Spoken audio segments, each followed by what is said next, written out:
Good morning student. आज मैं आपको सुमित्रानंद पंत जी की कविता वे आँखें पढ़ाऊंगी। उससे पहले मैं सुमित्रानंदन पंत जी का जीवन परिचय आपको पढ़ाऊंगी। सुमित्रानंदन पंत का मूल नाम गोसाई दत्त था। उनका जन्म सन 1900 कौसानी जिला अल्मोड़ा उत्तरांचल में हुआ था। इनकी प्रमुख रचनाएं हैं वीणा, ग्रंथि, पल्लव, गुंजन, युगवाणी, ग्राम्य, चिदंबरा, उत्तरा, स्वर्ण किरण, कला और बूढ़ा, चांद, लोकायतन आदि। सुमित्रानंदन पंत जी को जो प्रमुख सम्मान मिले हैं वे इस प्रकार हैं: भारतीय ज्ञानपीठ पुरस्कार, साहित्य अकादमी पुरस्कार, सोवियत लैंड नेहरू पुरस्कार और पद्म भूषण।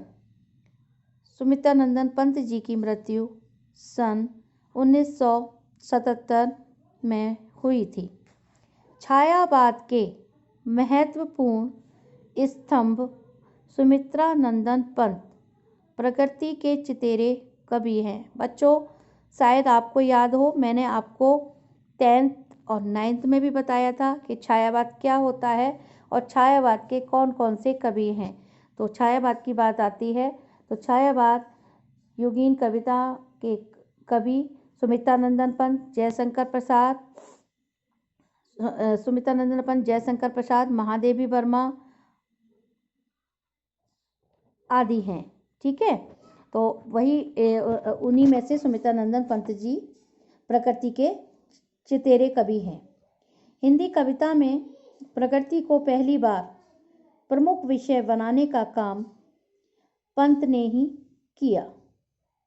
उनकी कविता प्रकृति और मनुष्य के अंतरंग संबंधों का दस्तावेज है।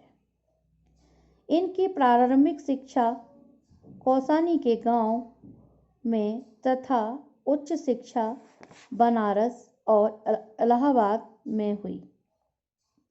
युवावस्था तक पहुंचते पहुंचते महात्मा गांधी के असहयोग आंदोलन से प्रभावित होकर पढ़ाई बीच में ही इन्होंने छोड़ दी। उसके बाद स्वतंत्र लेखन करते रहे।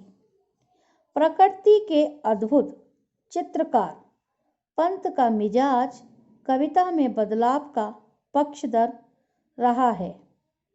शुरुआती दौर में छायावादी कविताएं इन्होंने लिखी। पल पल परिवर्तित प्रकृति वेश इन्हें जादू की तरह आकृष्ट कर रहा था। बाद में चलकर प्रगतिशील दौर में ताज और वे आँखें जैसी कविताएं भी इन्होंने लिखी। इनके साथ ही अरविंद के मानवतावाद से प्रभावित होकर मानव तुम सबसे सुंदरतम जैसी पंक्तियां भी लिखते रहे। उन्होंने नाटक, कहानी, आत्मकथा, उपन्यास और आलोचना के क्षेत्र में भी काम किया है। रूपाभ नामक पत्रिका का संपादन भी इन्होंने किया, जिसमें प्रगतिवादी साहित्य पर विस्तार से विचार विमर्श होता था। पंत जी भाषा के प्रति बहुत सचेत थे। इनकी रचनाओं में प्रकृति की जादूगरी जिस भाषा में अभिव्यक्त हुई है उसे स्वयं पंत चित्र भाषा, विबंधात्मक भाषा की संज्ञा देते हैं। ब्रज भाषा और खड़ी बोली के विवाद में उन्होंने खड़ी बोली का पक्ष लिया और पल्लव की भूमि में विस्तार से खड़ी बोली का समर्थन किया। प्रस्तुत कविता बे आँखें पंत जी के प्रगतिशील दौर की कविता है। इसमें विकास की विरोधाभासी अवधारणाओं पर करारा प्रहार किया है। युग युग से शोषण के शिकार किसान का जीवन कवि को आहत करता है।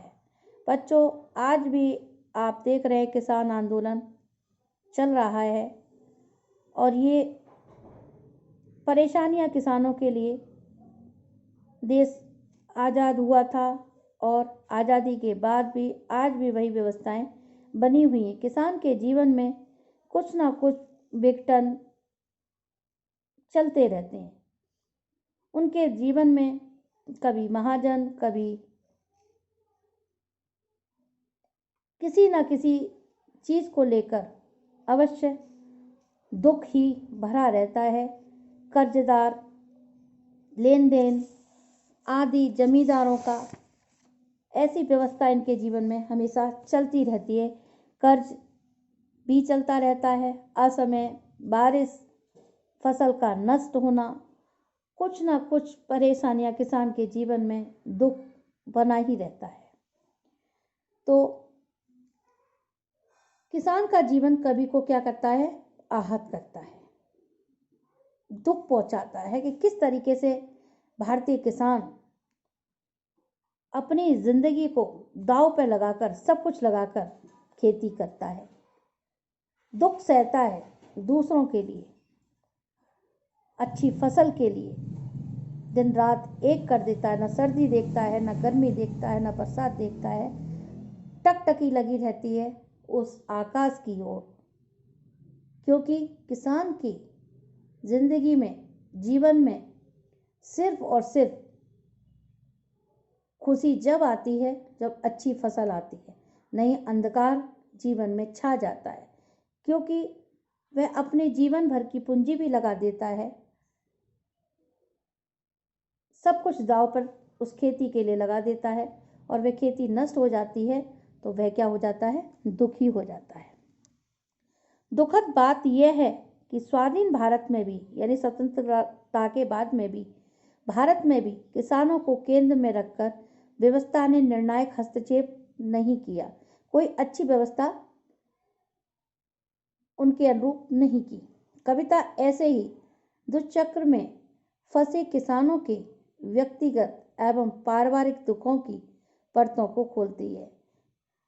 क्यों पारिवारिक परतों को? इसलिए भी खोलती है कि किसान का सारा धन उस खेती में खत्म हो जाता है और खेती होती है तो कभी महाजन, कभी जमींदार, कभी कर्जदार वह उसको दे देता है। फिर उसके बाद में जो बचा रहता है परिवार के लिए पूरा साल गुजार देता है। फिर जब खेती अच्छी नहीं होती, नष्ट हो जाती है, अकाल पड़ जाता है, वर्षा हो जाती है, ओलावृष्टि हो जाती है, तो उसकी सब कुछ नष्ट हो जाता है, तब वह दुखों से घिर जाता है। उससे बड़ा दारुण दुख उसके जीवन में कुछ भी नहीं होता है। कविता ऐसे ही दुचक्र में फंसे किसानों के व्यक्तिगत एवं पारिवारिक दुखों की परतों को खोलती है, ठीक है, और स्पष्ट रूप से विभाजित समाज की वर्गीय चेतना का खाका प्रस्तुत करती है।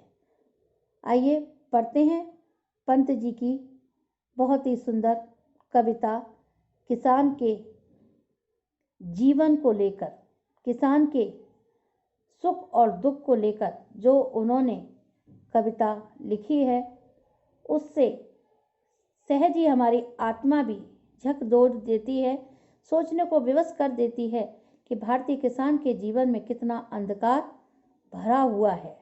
वह हर वक्त किसी न किसी बात से आहत ही होता रहता है, किसी न किसी आशंकित दुख से आशंका और चिंता करता रहता है। बे आंखें, अंधकार की गुहा सरी की उन आँखों से डरता है मन। अंधकार की गुहा सरी की उन आँखों से डरता है मन, भरा दूर तक उसमें दारुण दैन्य दुख का नीरव रोदन। कवि पंत कहते हैं कि किसान का जो जीवन है अंधकारों से भरा हुआ है, अंधकार की गहराइयों में भरा हुआ है, उन आंखों से डरता है मन। कभी कहता है कि किसान की तरफ उसके जीवन को देखकर कभी कभी मेरा मन क्या हो जाता है, डर जाता है। उसके मन में जो डर बैठा है उस डर को देखकर मेरा मन क्या हो जाता है, शंका से हिलने लगता है और उसको देखकर आंखों में रुदन और दुख भर आता है। भरा दूर तक उसमें दारुण दैन्य दुख का नीरव रोदन, और किसान के अंदर जो दारुण दुख और पीड़ा भरी हुई है उसको देखकर रुदन यानी आंखों से अश्रु गिरने लगते हैं। अंधकार की गुहा सरी की उन आंखों से डरता है मन। कवि पंत जी कहते हैं कि किसान की ऐसी सरी की कहते हैं समान दुख और सुख की स्थिति को देखकर मन आशंकित रहता है, और उन आंखों से, उनकी आंखों को देखकर मन क्या करता है, डरने लगता है। क्योंकि किसान की आंखें अपनी खेती पर लगी रहती है, और खेती यदि उनकी सुख में होती है तो वे सुखी होते हैं, और यदि वह नष्ट हो जाती है तो दारुण दुख, अपार पीड़ा उनको होने लगती है। ये देखकर मन आंखें भर आता है। वह स्वाधीन किसान रहा अभिमान भरा आंखों में इसका, छोड़ उसे मझधार आज संसार कगार सदृश वह खिसका।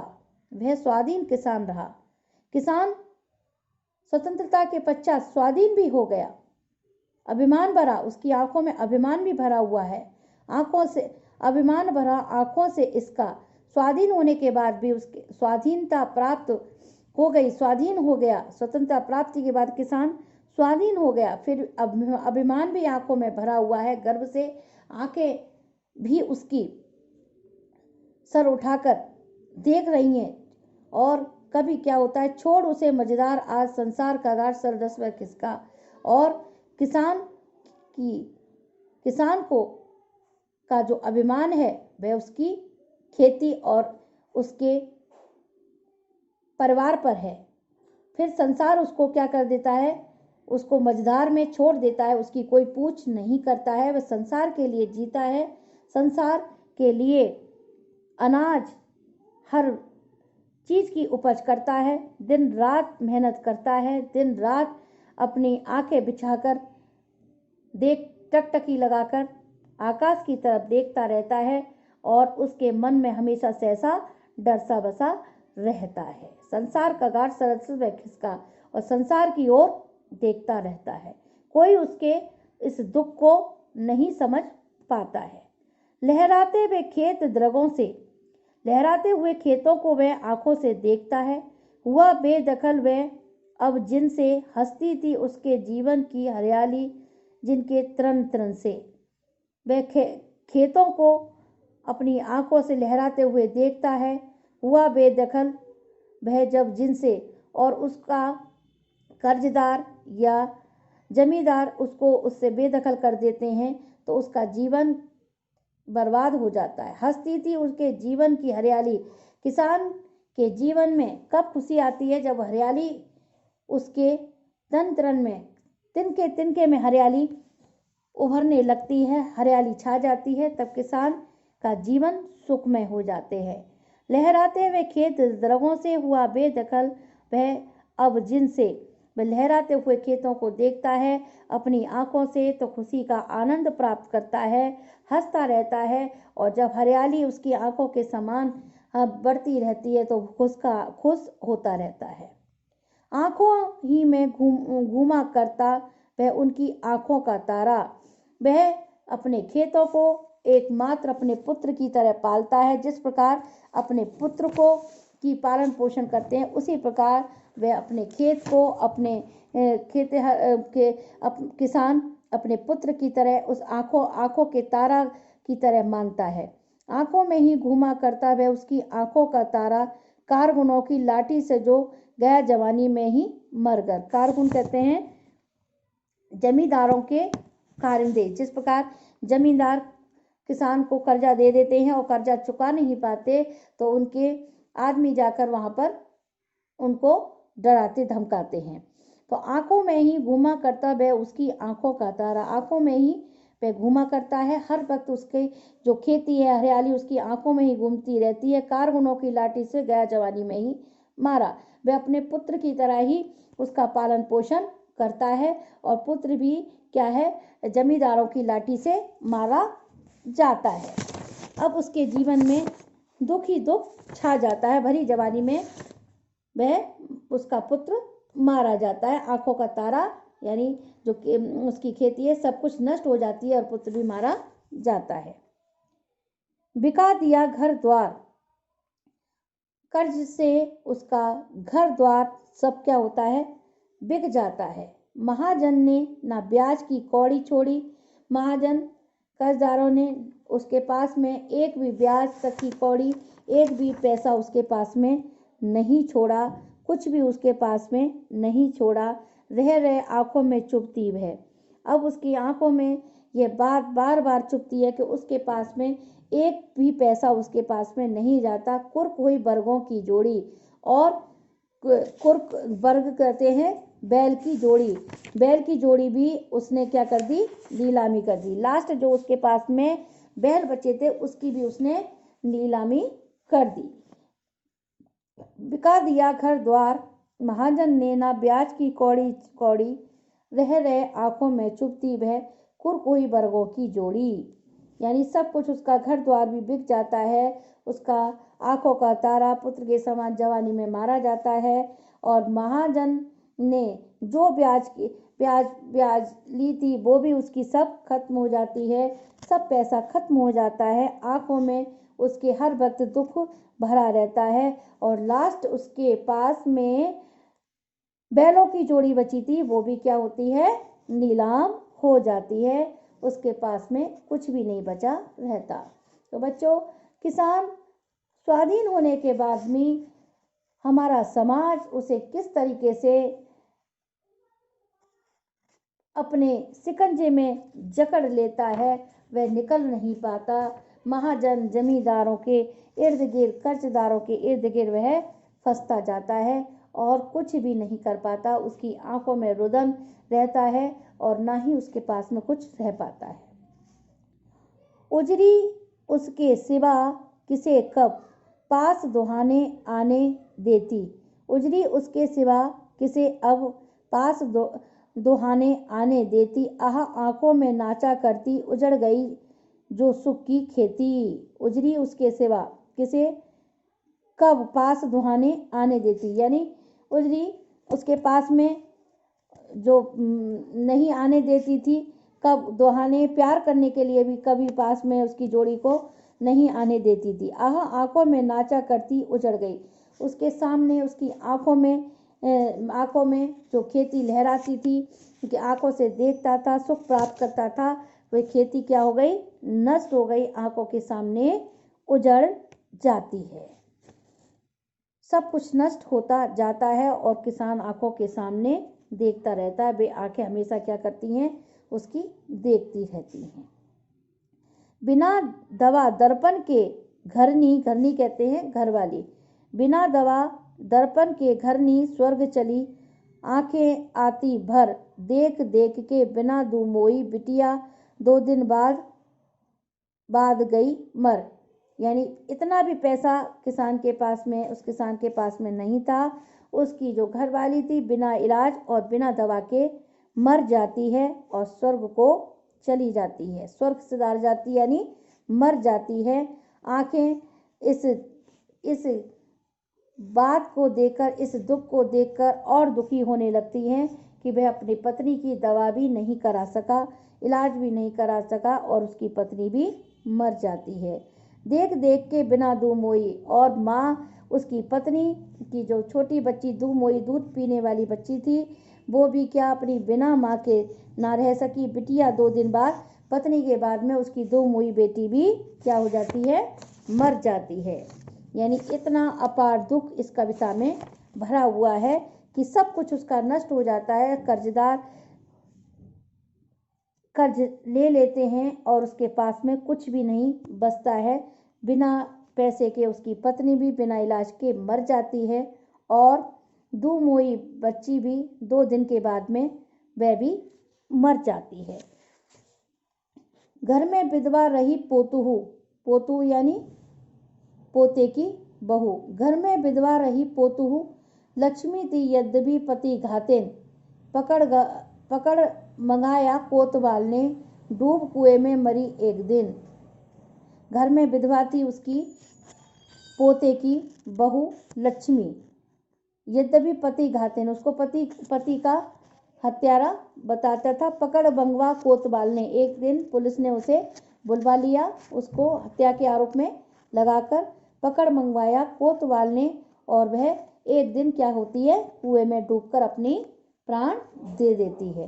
घर में विधवा रही पोतुहू, लक्ष्मी थी यद्यपि पति घातेन।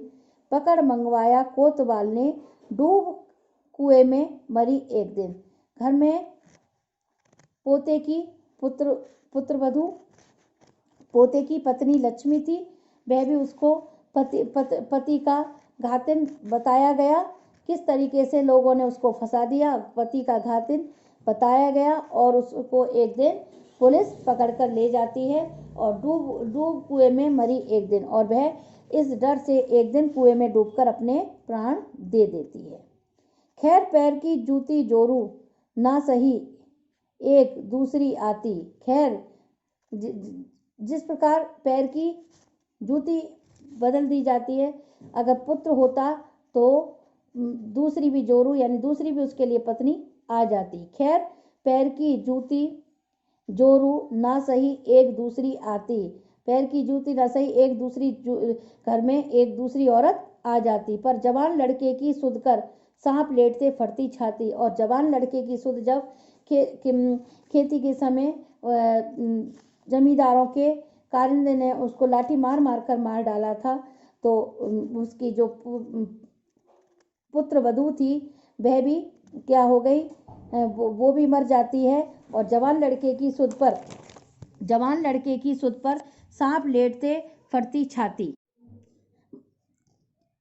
पर जवान लड़के की सुध कर सांप लेटते फटती छाती। और जब अपने लड़के की याद आती तो छाती क्या हो जाती थी, छाती पर ऐसे सांप से लेट जाते थे, छाती फटती जाती थी, यानी दुख अपार होता जाता था।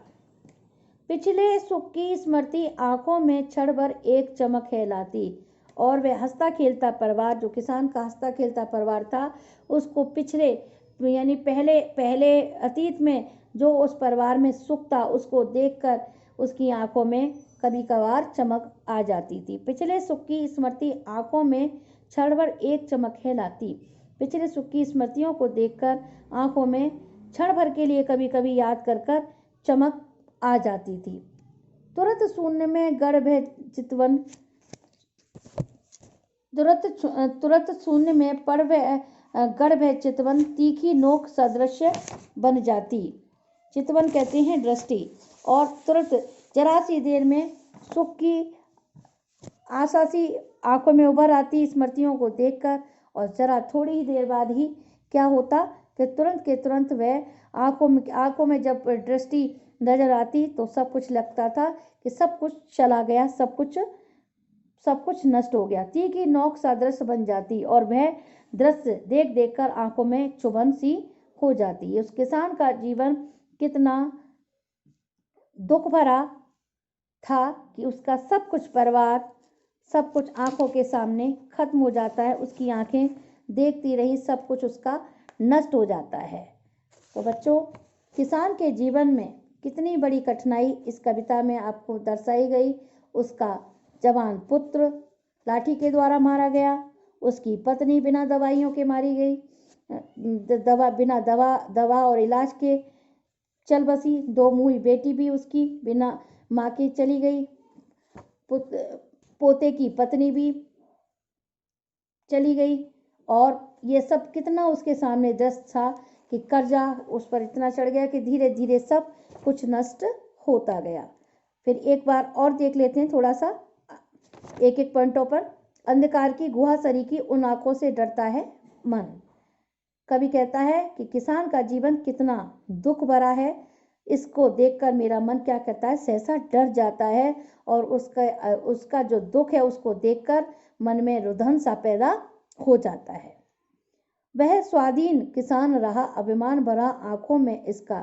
स्वाधीनता के बाद में भी किसान को अभिमान होना चाहिए था, उसका अभिमान, लेकिन उसका सब कुछ क्या हो जाता है, संसार सब कुछ उसका नष्ट कर देता है, मझधार में ही वह रह जाता है। थोड़ा थोड़ा और समझा देते हैं।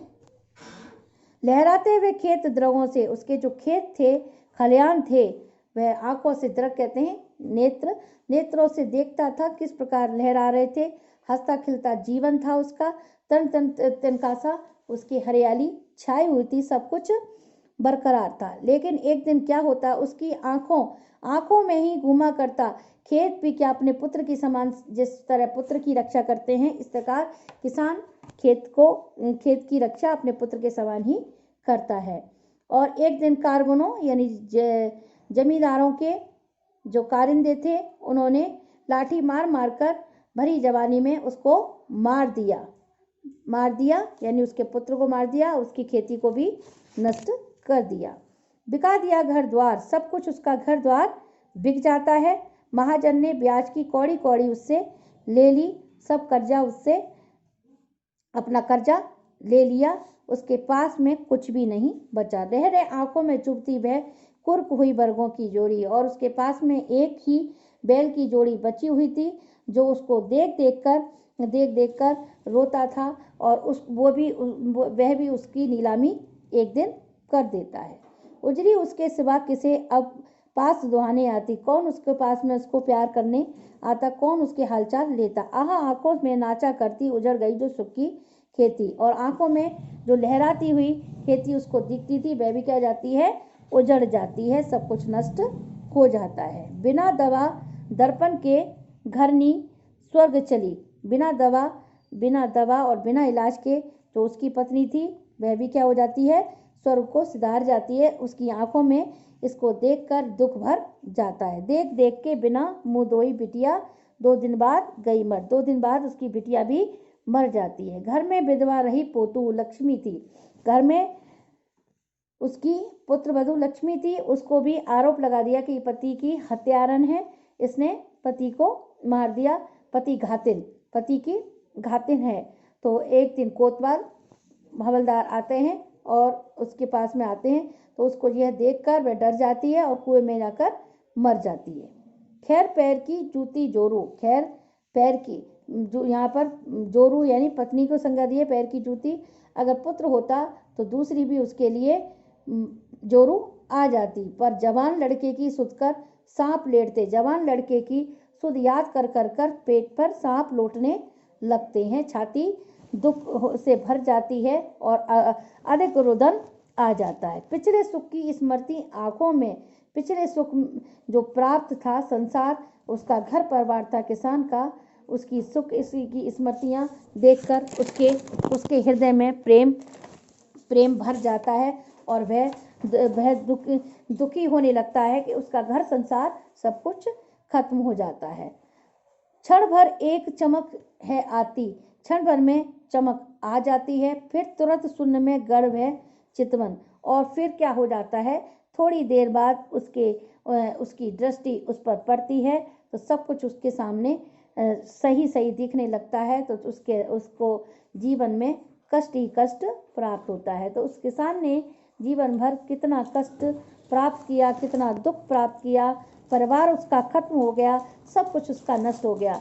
तो भारतीय किसान के जीवन की यह दशा, दुख, दारुण दुख यहाँ पर पंत जी ने अपनी पंक्तियों के द्वारा, वे आंखों के द्वारा बताई है कि क्या सच्चाई, क्या गहराई बसी हुई है। तो बच्चों, ये कविता आपकी समाप्त होती है।